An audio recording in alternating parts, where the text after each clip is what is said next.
All right. Well, hey, welcome to another episode of Coach P's Perspective. I'm pumped. Today I have on my good friend, Kendric Maple.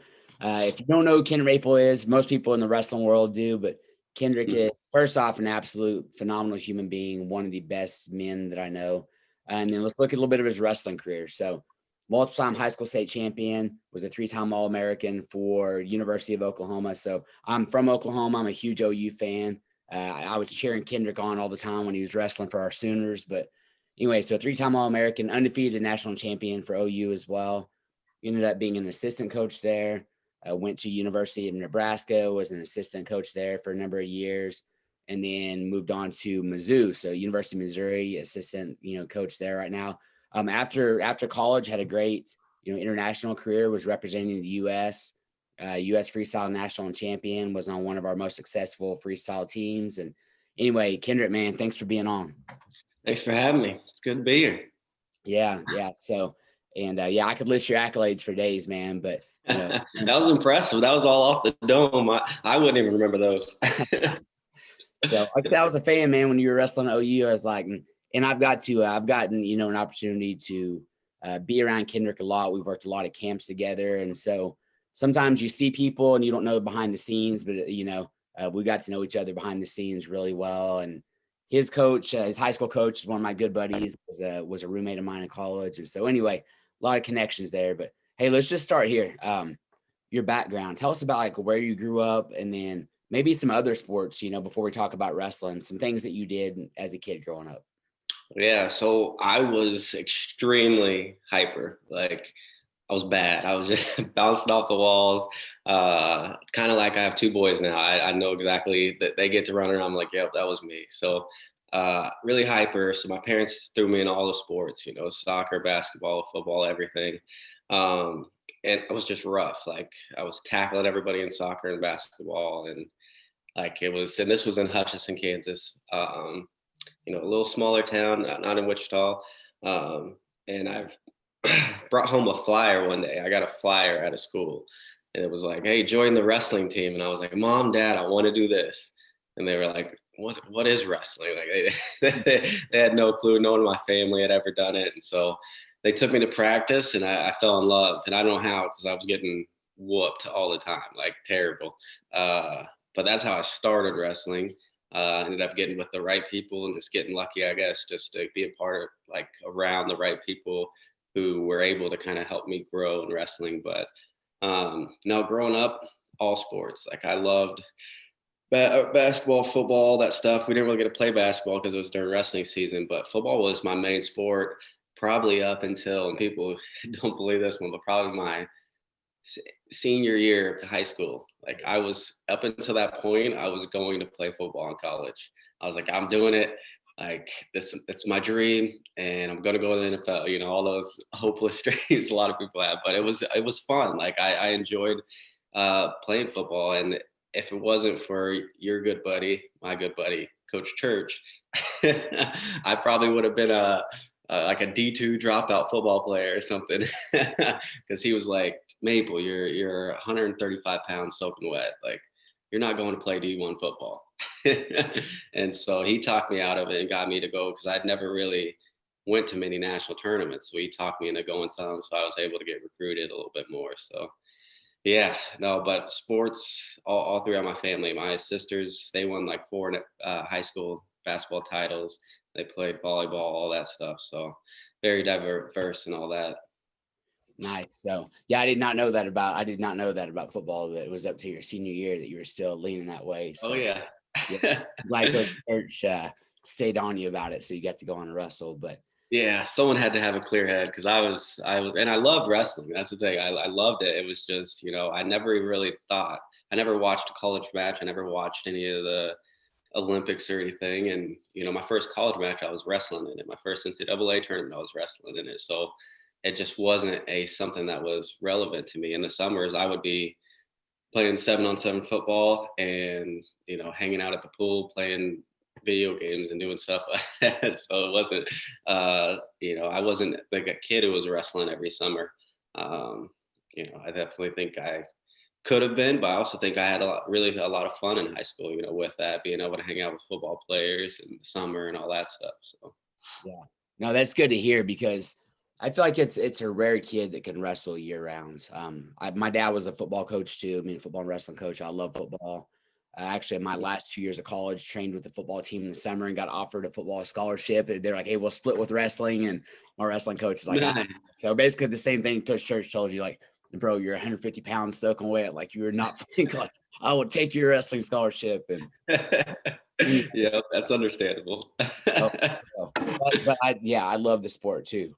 Um, and like I said, I think for me playing other sports, it's like I had a hunger whenever I got to wrestling season. Mhm. And some kids, man, they can wrestle year round, but I think a lot of them would probably get burned out or they need to experience some other things. Yeah, and definitely. And as a coach, like a college coach now, and I recruit all over the country, and we got to find the best guys. And so a lot of people think, college coaches want you to be competing 100% year round, 100% training. And, we like to see kids compete. I definitely recommend going and hitting on some of those big tournaments in the summer. But it's almost like from my perspective, I don't necessarily always like the kid who's training 100%. That's the only thing in his life, because those are the kids that you're saying will get burned out, or even just, with their bodies. If you do one thing over and over and over, well, that one thing is probably getting worn out. If you're, that's why we like diverse athletes, because they do have, they're not always like, if you look at a baseball pitcher, their shoulders are always worn out. If they play baseball, throw pitches all the time. Same with wrestling, how we're in our stances and all that. So, I think just letting your body have that break from that constant wrestling motion and being able to do other things is a good thing. Yeah. All right. So you wrestle. So whenever you're in kids club, so you started in Hutch, but you wrestled for Hard Knocks too, didn't you? Yep. So tell me, I mean, so maybe the national, people, because we got people from national and international, that people internationally listen to this podcast, but Mhm. people may not know Team of Hard Knocks. This is a team Yeah. in Wichita. Coach Knox started it. So it's named after him, Team of Hard Knocks, and mostly inner city kids that wrestle for this. But this program has put out like state champ after state champ at the kids club level, high school level. And then these guys go on to be college All-Americans. So we're talking to Kendrick right now, but you have Dap DeSazier and you have Romero Cotton and Tim Elliott, and the list goes on and on. So tell me a little bit about, let's just kind of talk wrestling, man. Like Team of Hard Knocks through wrestling for church and then on to OU. Yeah, man, Hard Knocks. It was a very different experience for me, because Hutchinson, Kansas is, you know, mostly a white town, and so we were wrestling there at the kids club, and there was probably two black kids on the team, and and Romero Cotton, I think, and his brother. And then I ended up following Romero Cotton over to Team R. That's how we got connected. They were like, "Hey, we're gonna go wrestle for this club in Wichita." We're like, "Okay." And so we went there, and the first day, they told us to wear sweats, like you had to wear long sleeves. And the first day, I walk in and I'm wearing yellow sweats and blue bottom sweats, and I'm thinking I'm okay. And they're like, "What are you doing?" And as soon as I walk in, and I'm like, it's just all, it's just a room full of black guys, black kids, and I'm like, it was like a culture shock, because I'm black, but it just, the whole room, I'm like, what is going on? And they were like, "What are you doing?" And I'm like, I'm here to practice. And they're like, what colors are those? I was like, because Hutchinson was yellow and blue. And they were like, "No, we don't do that here. You wear black, white, or gray." I was like, okay. They were like, "Dap, come get this guy." And so little Dap DeShazier, he looks roided up now. That's how he looked when he was younger. He was just jacked. And he just comes and starts throwing headlocks, snakes, just coming at me hard. And so I'm in almost a fist fight 2 minutes into the room. And so but that's kind of describes how it was there. I mean, it was a constant fight, and we had amazing coaches. And Hard Knocks got a bad rap. It has a bad rap a lot of times, and not all everywhere, but but it's because they are tough, man. They are the kids that are coming out there and they're slinging headlocks, and they're bad dudes. But they're good people, a part of the program. And so I owe a lot of my success to that program, because I remember days where, it's so hot in the room. And I think they've changed their methods a little bit now, but back in the day, man, the heat would be 110. If you like had your face on the mat, you burn in your cheeks, so you, you couldn't get beat up in there. And I'd have to wrestle Romero Cotton and Tristan Shazier and Cody Hass, all these great wrestlers that are. I mean, we were fighting every day, so it was definitely a big part of my success. Yeah. So I didn't, growing up in Oklahoma, I didn't really know anything about Team Hard Knocks. And then one of my brothers now, man, one of my closest friends, Kenny Taylor, came from that program. And so Kenny and I wrestled together and I met Coach Knox and, Big Danny DeSazier and got to know those guys really well. And, Coach Knox is a good friend of mine now. And I love a lot of the theories and a lot of things that they do with the program. And of course, now I'm friends with a lot of people from the program and I live here in Kansas, but yeah, man. So that's like you said, it's a culture shock. It's a different world for kids going to wrestle in that program. But what they've done is proven, man, over and over and over, and continues to do so. So, all right, moving on into high school, wrestling for Coach Church. Yeah, man, it was, and he actually wasn't the coach when I first got there. So Todd Sock when he was, and it was. I mean, when we got there, I think there was one other qualifier or state placer with me my freshman year. Our team was not good. And Saucony stayed on and Church moved in, and Saucony actually stepped down and let Church be the head coach, which was awesome. And I love Saucony. He's an amazing guy. And so Church came in, he kind of just took over, man. He's such a great mind for the sport, a great mind for, I seriously to this day do not know how he ran our program, because we had some clowns. we had Chase Nelson and Dondre and all these guys who were like tremendous talents, and like probably, I mean, Chase started wrestling in high school, so Dondre I think did too, or maybe was somewhere around there started, but all these great inner city kids, but a lot to work for, a lot to handle, because you got Chase showing up late all the time and all this stuff, so falling asleep at national tournaments, missing matches. So man, he took over and he held us together and brought us to where we were a powerhouse. And unfortunately, we didn't win until after I left. I left, went to college, and finally, like, they won wrestling. Then that year they won like football, basketball, and everything at Heights. So it was pretty cool. I wish we could have done it, but didn't get it done. Yeah, you guys set the base for it. And Coach Church won a few state titles as a coach, and then I think he got worn out, so he moved into administration. All right, and then now, how did you get to OU, man? What was the process there? And then, like, just tell me a little bit about your career at OU. Yeah, so I wasn't really highly recruited in Wichita. That's the thing. I never really went to too many national tournaments. I think I went to one or two in high school. I think I went to Brute Nationals. That might have been early on in my career. And then I went to Church convinced me to go to high school nationals. So I was getting to like my senior year, and I had not talked to anyone except Nebraska Omaha, which was a Division II at the time. And I was probably going to end up going there. I love the coach. Coach DeBenny, he was an amazing guy. But Church talked me into going to the national tournament, because in Wichita, you got the city league, you got 20 plus schools just in that area. So we never really had to leave for competition. And so I wasn't ranked anywhere. No one knew about me. And I went to that high school national tournament. And the week before, we wrestled all-star duel. And I beat the kid who ended up winning the national tournament I went to, CJ Dapier. So I beat him at the all-star duel. Then I went to the high school nationals. I remember I was wrestling like this because I had like dislocated both my thumbs. So they just taped them up like I had like crab claws. But I did wrestle somewhat well. I got third there. And that's when I got started getting some calls. And so I got calls from schools. I ended up going on visits to Northern Illinois, Boston College, Iowa State. And the Iowa State trip was crazy because it was when Kel Sanderson decided he was going to Penn State. And it was like on my way up there that he decided. So when I got there, I was there for when he told his team. We had to sneak out the back door because the press was everywhere. So we kind of had to stay low key that night. We stayed at Casey Cunningham's and just like had pizza and played video games. It was a weird thing. Kale likes to play video games. So it was a unique visit. And then Oklahoma was another one. And then Omaha, Nebraska, Omaha, and I was supposed to take a couple others, and the schools kind of backed out. They just didn't know enough about me. I got calls from Nebraska and even Missouri.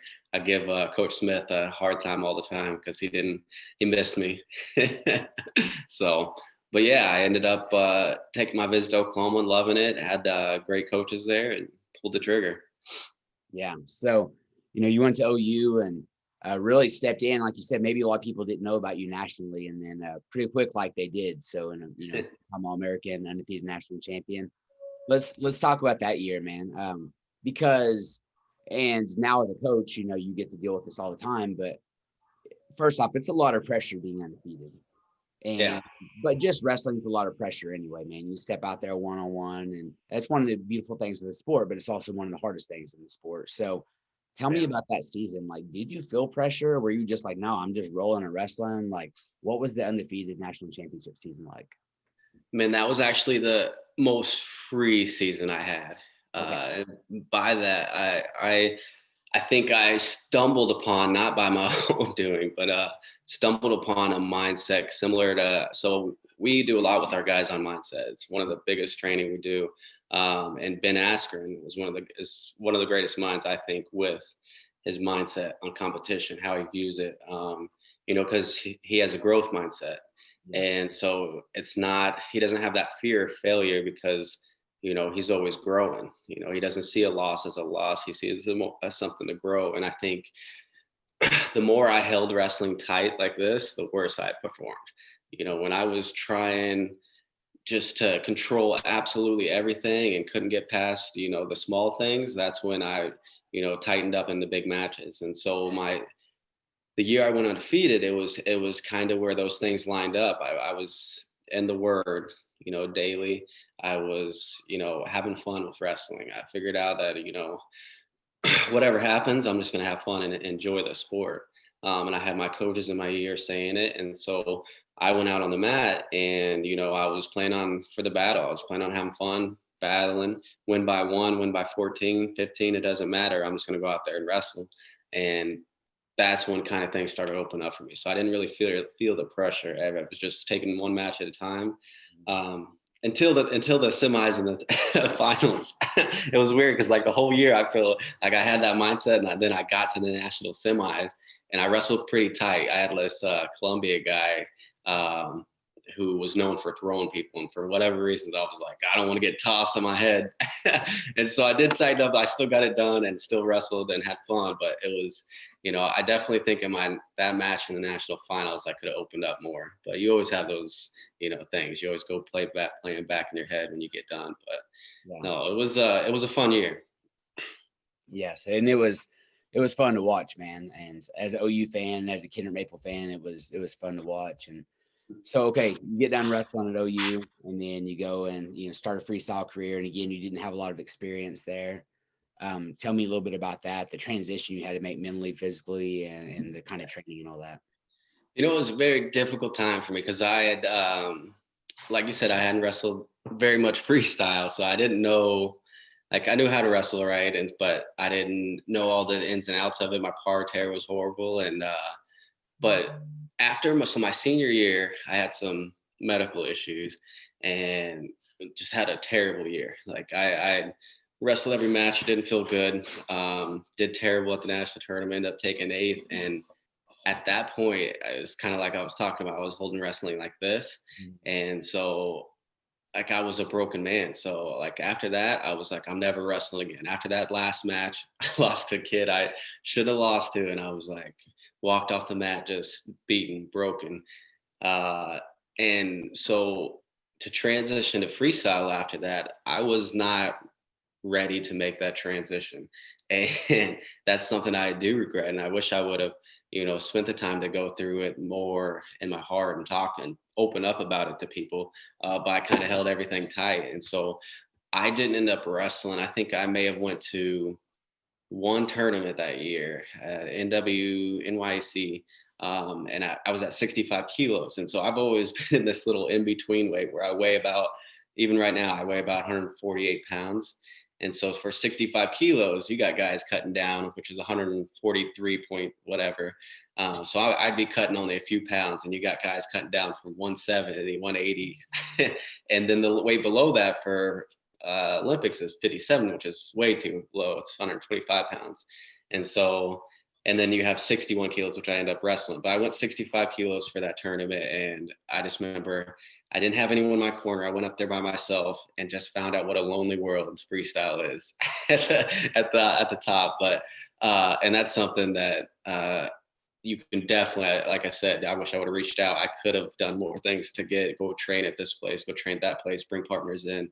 But it was just a very defeating time. And so I ended up not wrestling after that tournament for like another year or two. And so, and then I started this like roller coaster of I would compete. So I'd get an itch. Like I knew I was still good enough to do it. But I would get an itch. And then I think the first time I did it was I went to the US Open. Decided to go to it like a month or two before it. And I was coaching at the time. So I was sitting there in the office. I'm like, you know what? I think I want to wrestle in the US Open.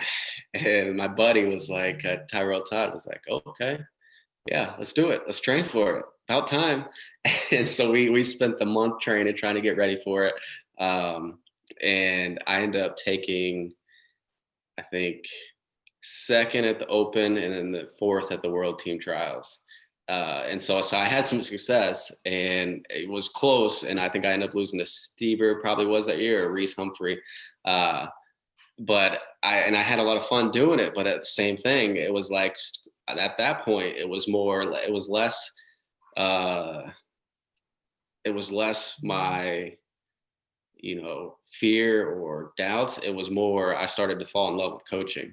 So I was in there with the guys every day, and that became my love. And then I started having babies. I got married and all that stuff. And so I had my loves kind of split in all these different ways. And so I was trying to divide that up and figure out how I was going to, because I've never been a guy who wanted to do something halfway. And so I knew what I wanted to do if I did wrestle, and I knew I would have to sacrifice a lot, and I wasn't really willing to sacrifice my family. And so it came down to the job, and I fell in love with those guys who I was coaching. And so it was tough for me. And I know, and that was one of the things, when I tried to stay at OU, the coach told me was, you got to pick. You can't coach and you can't wrestle. You got to do one or the other. And so, it was a tough thing for me. But all that to be said, I still enjoyed my freestyle career. I think it was fun. And I know now I have a huge passion for making other guys to become their highest and their best. So yeah, that's where I'm at. Yeah, there's it's weird that distinction and that time. So as a competitive athlete, and whenever you competed your whole life, no matter what sport it is, but like when you're done. So when you're done wrestling in college, it's like, okay. And now there's MMA, a lot of guys transition to, but I know like for me, that wasn't a thing at the time. It was still kind of underground. So you get done like, okay, am I good enough to make the Olympic level? If not, like, what am I going to do? And then you're kind of like, who am I? Right. Because you've done it for so long. And again, and we'll kind of talk about this later, but having a relationship with Jesus matters. But because you kind of see yourself as like, I am a wrestler, or I am whatever. So, but I think there's a point in your competition career. So I know for me, like, man, I really missed competing bad when I was done wrestling.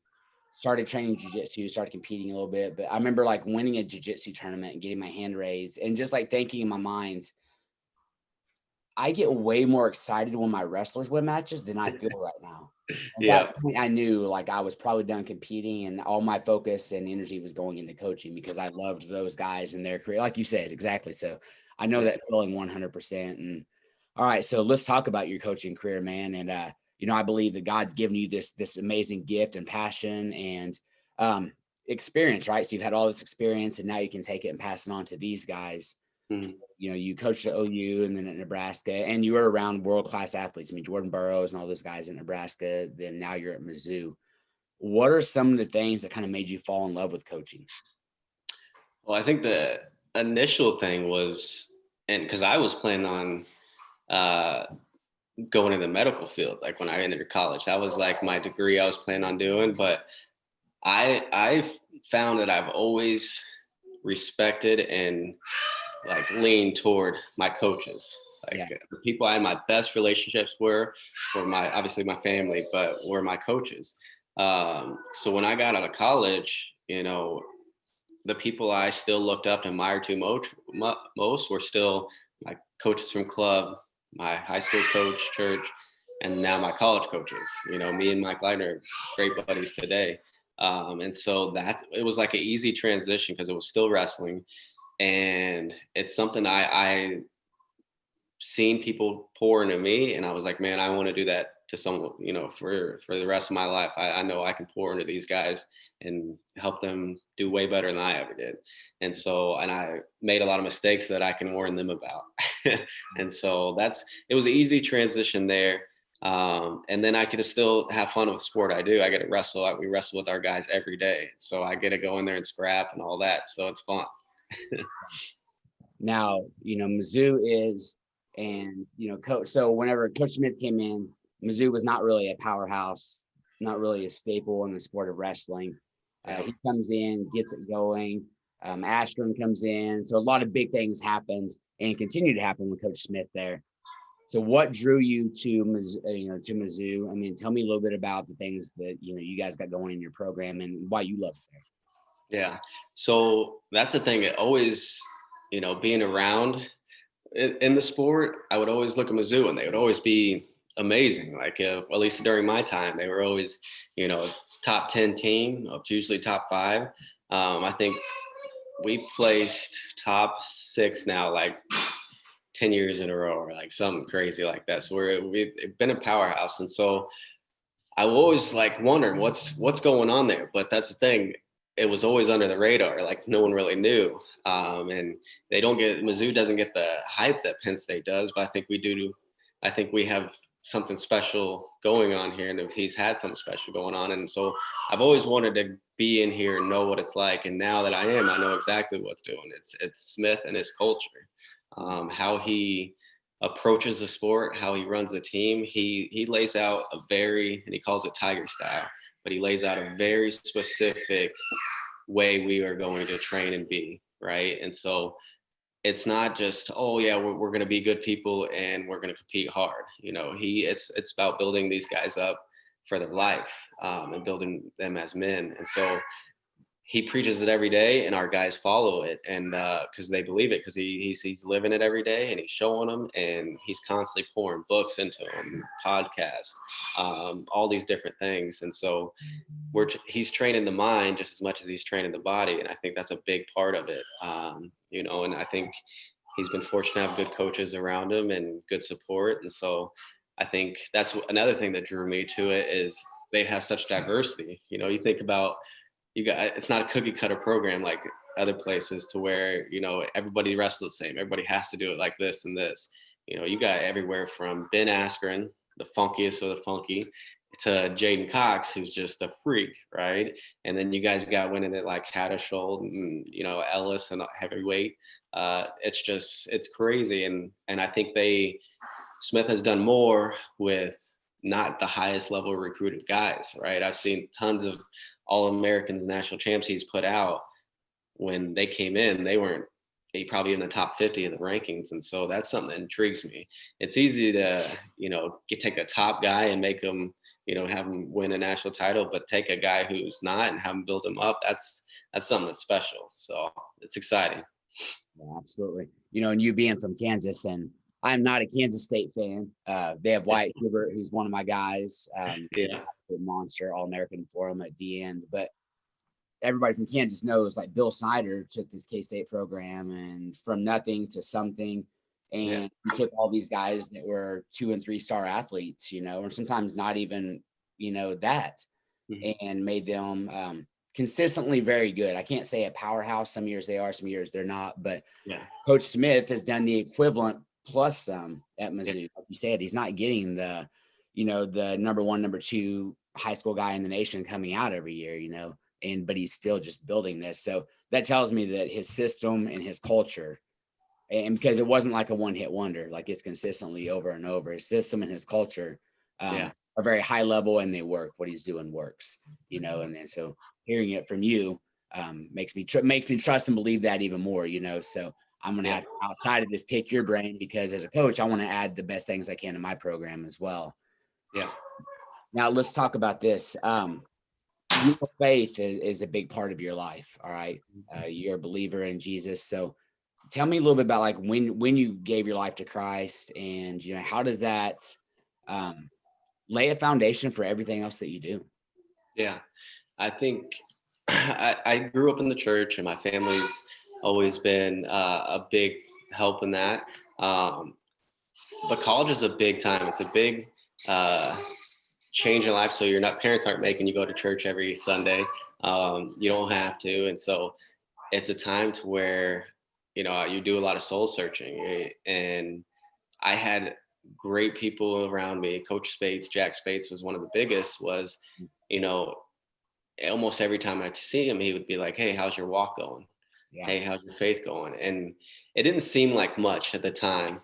But now that I look back, man, that was some of the biggest help I got in college, because it constantly had me, putting God back in my mind in a world that's so corrupted, especially the college life. You can get swoon up into partying and all the other stuff. If there's bad stuff, you can find it, but it's about what you're searching for. And so Coach Spates was constantly having me, look to the Lord, look to his word.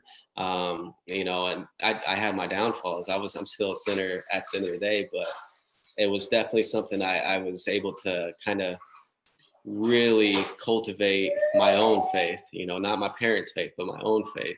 And so in college, I think that was big for me. And then transitioning into wrestling was a very big roller coaster for me, and I try to like help our guys. This is one of the ways I try to help in coaching today, because I made the mistake of thinking I could pray my way to win. And I see a lot of guys doing it. They're, "Coach, I'm doing everything right, working hard, I'm praying every day, I'm lit in the word, and I just feel like God isn't answering this and that." And that's not what God promises, right? Wins, at the end of the day, you're gonna look back at your life and be like, how dumb was I? That, like, I thought that mattered. And so it got to where, like, my freshman sophomore year, and I think it was my sophomore year, and this is when I kind of transitioned to that free mindset for the year I went undefeated, was I lost at the national tournament. I remember I was doing well that year. I was ranked pretty high, and I ended up getting fourth at nationals. And after that last match, I was broke again. I'm so, anyone knows me, I'm really competitive. So I was like in the locker room, mad, and just ended up crying, like just sitting down there crying, like saying, "Lord, I prayed, I did everything right. Why did I lose? Why did you allow me to lose?" Right. And I had a very cool moment of clarity, and it was kind of God giving me that comfort and realizing that wrestling is not my identity. Wrestling is a jacket I can put on and take off, but it's not who I am inside. And so from that moment on, it was like, wrestling is not what this life is about. And so I kind of freed that grip I had on wrestling, and turns out I start wrestling better. It's funny how it works out. Yeah, absolutely. Now, as a coach now, and not just a coach, but I mean, you're a husband, you're a dad. I hear your boys back there, and I got 4 kiddos of my own. Going wild. my boys they're upstairs right now doing, because we're remote schooling, so they're doing work. But yeah, dude, they're 1,000 miles an hour. So, but so as a coach and then as a family man, how does faith play a role? Like, what are some of the things that you do to, whether it's prayer or reading the Bible, like to really keep your relationship right with God? I mean, staying in the word as much as I can. Like, the times I know I struggle the most, I'll look back and be like, man, I haven't read in a while. And so just trying to stay in the word. We go to a Bible study that's really cool. It has a lot of the wrestling staff in it. And so just having people around you, have your inner circle to where you have believers, because at the end of the day, the people you're around are going to rub off on you in some way, whether you like it or not. You're going to become more like them. So if you're around a bunch of bad people, you're probably going to start doing bad stuff in some way. And so I try to surround myself with the right people. And so I have people that are lifting me up constantly.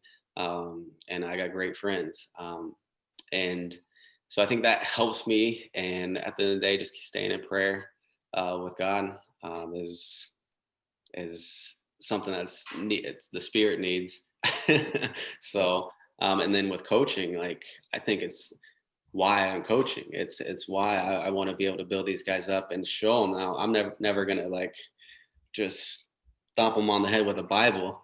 If a guy's not receptive to it, you don't have to be a believer to come to Missouri, but it's definitely something. If you're searching, you need that guidance, you will get.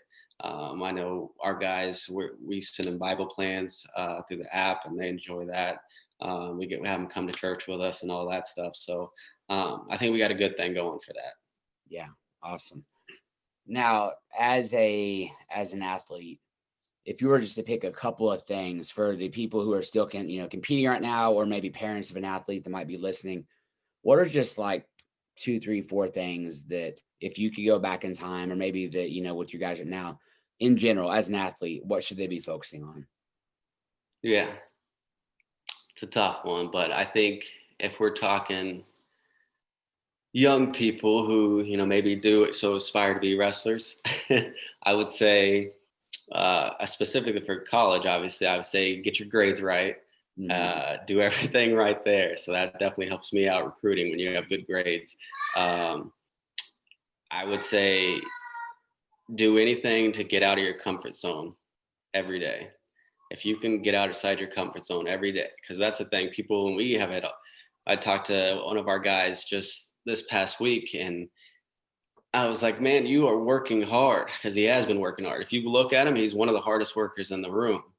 But at the end of the day, he's developed that work ethic and he's working hard, but it's become his new comfort zone. He can be comfortable working hard and still not be knocking down any walls. He can still be comfortable.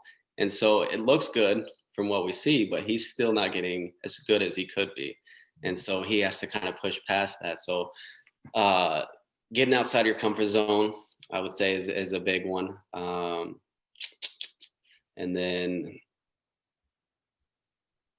I'm trying to think back to some of my things I would regret or to change, which I think it was all good experiences. So definitely read more.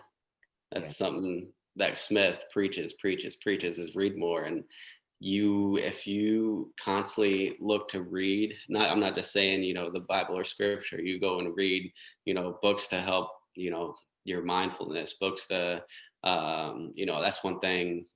I started reading a lot of books about mindfulness and meditating, and it's helped me a lot. Meditation is one of the best things you can do for your mind and body. So I do recommend that too. And because at first I was kind of like, oh, it's just something hippies and monks do. but the more I dive in, man, there's so much science behind it. There's so much ways it can help you. And so I've been doing a lot of practices every day with that too. So those are some of the biggest things. So reading, meditate. What was the other ones I said? Get outside the zone. Get outside the comfort zone. Get your grades right. Yeah. So well, then talking about reading and mindfulness and those type of things leads me right into my next question. Like, you are a high level athlete. You are a high level human being. You're still a high level athlete. You're still in freak shape. What are some of the things that you do? Because I always like to look at high performers. There's a reason why they're high performers, right? And they have these daily habits or things that they normally do. So what are some of the daily habits that you have in your success routine? Whether it's one of your team, like you said, reading, whatever. So what are some of your best habits? Yeah. And right now, or when I was competing? Right now. Right now, I think my best habits would be reading. Try to read something every day. So I have probably a couple of Bible plans going with different friends and some by myself. Meditating. So I have a meditating app that I can log my meditations. One thing I want to start doing more is journaling. I think that's huge. I just haven't been able to commit to it like I should.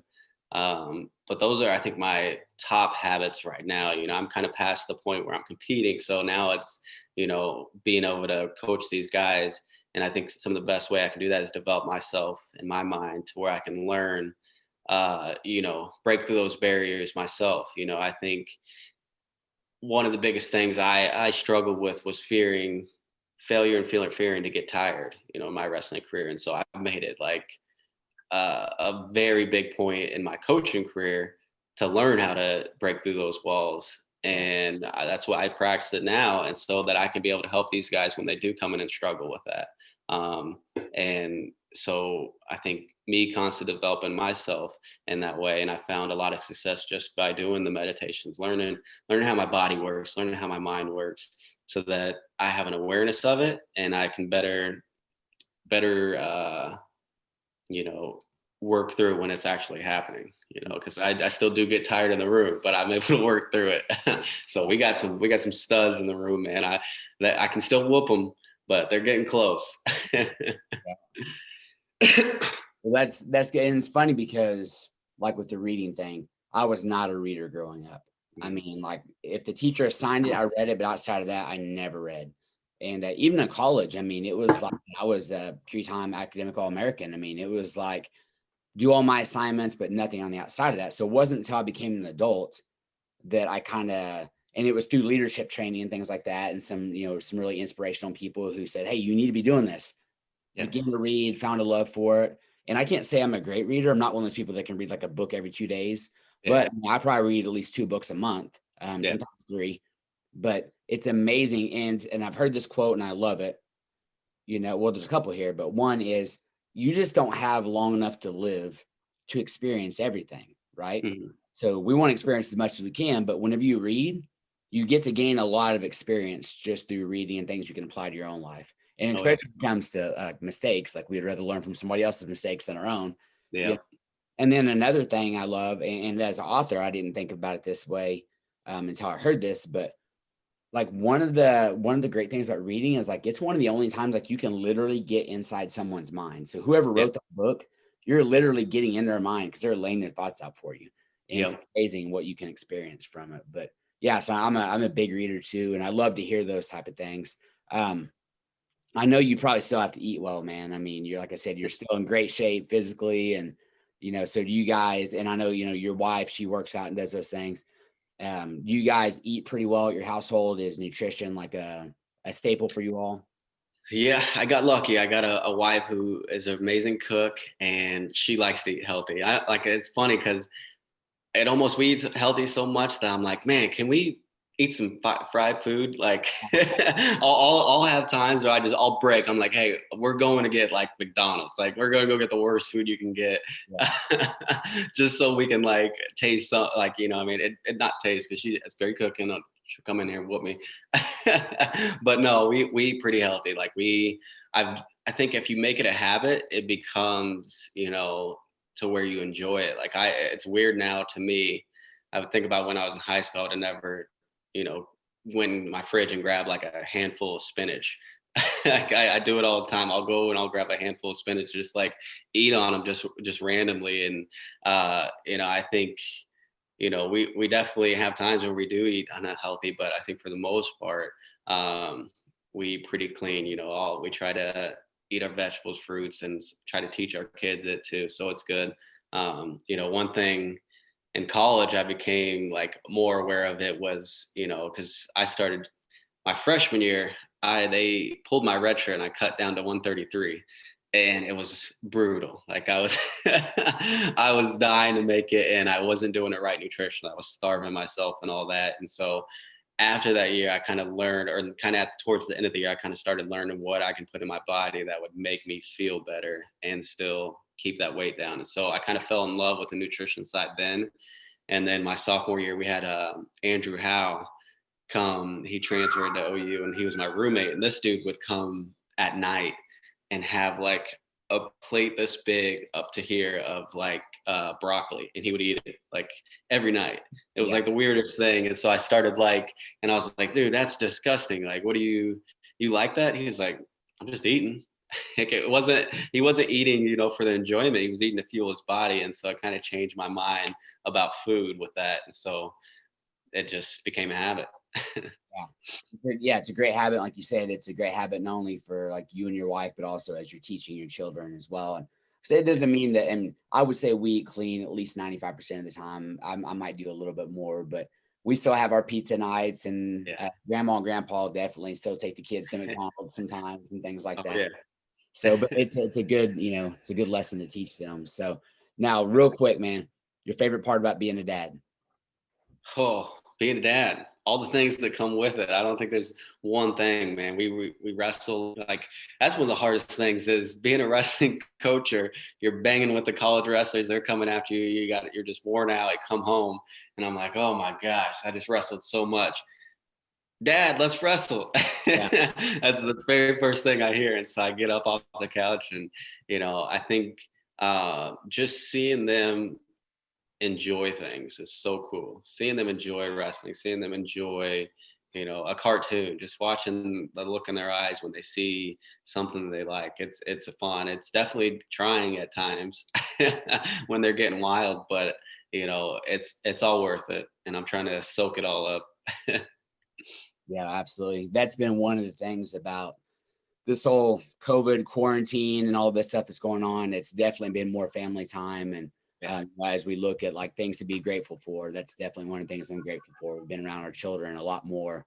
And man, it's like you can be doing good things, but so many good things, and you're on the go so much that you miss kind of the main things, right? Sometimes, at least I can speak for myself, and I can get so involved in coaching and wrestling and doing stuff that next thing I know, I'm neglecting my family, and not that I'm great at it still, I'm not, but this has provided more time to slow down and be around them. Yeah. And that's something that's interesting too, because I've just in the wrestling world, we're so hard-headed, right? We're so like work hard, harder than anyone else. And so it's been something I've been trying to play with because one day I plan on being a head coach. I don't think anytime soon. I'd rather not. I'd rather have more time with my family. But to kind of remodel how we work in our sport as coaches, I think a lot of times coaches, we think, because I've been around to where, it's showing up at 6 a.m. So, and then not getting home until 7 at night, 7:30. I spent a time where I kind of was my schedule in coaching, and I'm like, I'm missing everything I'm working for. Like, I'm not working to live right now. I do work and have a purpose with work, but at the end of the day, my family means the most, my faith means the most. And I found that those two things I was spending the least amount of time on. Yeah. And so I was waking up and not seeing my kids before they woke up, going to work, and then staying there all day, and then getting home with an hour before they go to bed, 30 minutes before they go to bed. And so that was all week. And then you go and compete and you leave for the weekend, so you don't see them during the weekend. I'm like, there's got to be a better way. And so that's one thing Mark Cody was really good at, one of my college coaches, was he would find time for his family. He would make those, if it's just going home for lunch for an hour and spending time with them, it's whatever it is, and just rescheduling. I think you can get more done at little amount of time. If I can go in the office and watch all the film I need to, get all the recruiting done I need to, take any notes I need to on guys, film, whatever it is, I can knock all that out really fast and do it right, and then not spend the other time where I feel like sometimes coaches were just like in the office just to be in the office. Yeah. and we don't get to spend that time and that quality time with our families. So it's definitely something I have plans for, and Coach Smith does an amazing job with it too. If we need time for our family, we don't even have to ask, we just spend it. And so it's been very good. And that's one thing I respect about him is, he knows the value of family. And so if my family want to come up and have lunch with me, it's not a problem. If I need to go out for the day, it's not a problem. So it's good. That's excellent. Yeah, I love that thought process. And Tony Dungy, I think, is one of the first coaches I really read about that said, like, he changed the model, right? And I think a lot of people only coach how they were coached. They don't really think outside of that. Tony Dungy was like, no, like everybody in the NFL does this with their coaches. We're not going to. Family matters. We're going to have like this entire day off. I can't remember. It was like Wednesdays or something. Like, hey, guess what? Wednesdays, like, it's a day off. You're with your family. People are like, what? Like, how are we going to win? And then he wins the Super Bowl, you know? And Yep. yeah, we can think outside the box a little bit here and still be very effective. So that's I love that, man. Yeah. All right, hey, bro. Last question. Okay, so I always call this fast feet. As an athlete, you got to have fast feet, and you're like one of the fastest dudes I know. So this is perfect. But you can answer all three of these, or you can just answer one, expound upon it as much as you want. Okay, so I want you to tell me about a highlight, a hero, or a hardship in your life. Highlight, hero, or a hardship, and then just expound upon it. Highlights, hero, or hardship. Those are all good ones. Let's see. Man, I think highlights would be my kids being born was a special moment. Moments. Getting married was special. Winning the national title was a good highlight. But I don't really remember. But that's the weird thing. I don't remember much of it. I don't know if because it was like I was in a movie. So heroes, had some good ones. And then hardships, that was one of them. Yeah. Okay.